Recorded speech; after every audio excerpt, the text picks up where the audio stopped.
Излезните анкети и првичните неофицијални резултати од делумните избори за Американскиот конгрес покажуваат дека контролата врз представничкиот дом ја преземаат демократите, додека Сенатот и натаму останува во рацете на републиканците. Американците гласаа за сите 435 представници во представничкиот дом и за 35 представници во Сенатот.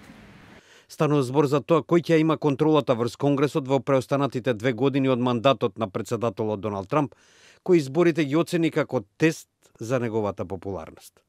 Во првата реакција по гласањето, Трамп на Твитер напиша дека изборите биле огромен успех и покрај тоа што неговата републиканска партија, според неофицијалните резултати, ја губи контролата врз представничкиот дом.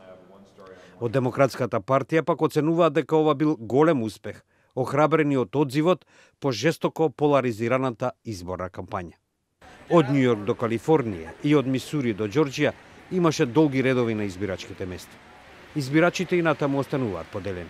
I'm afraid that in my ideal world, many of the most extreme partisans and short-term thinkers, particularly short-term thinkers and base inflamers on both sides, particularly the Republican side, ought not to be re-elected. But in the reward system that we've got now, I'm not very optimistic about that. I think politics are very important, and I think more people need to be involved. I think government does many good things. The Republicans have wrecked respect for government by doing some things very, very badly, but generally I have a positive view of government. Иако останува проекцијата дека републиканците задржуваат контролата врз Сенатот, сепак успехот на демократите представува известно поместување на сегашниот баланс на моќ во Вашингтон.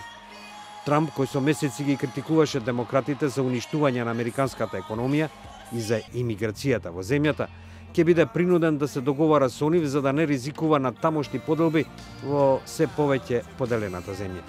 Некои аналитичари сметаат дека сега демократите ќе можат да ги интензивираат истрагите за нетранспарентните лични финансии на Трамп, за руското мешање во претседателските избори, па дури и да повикаат за негова интерпелација.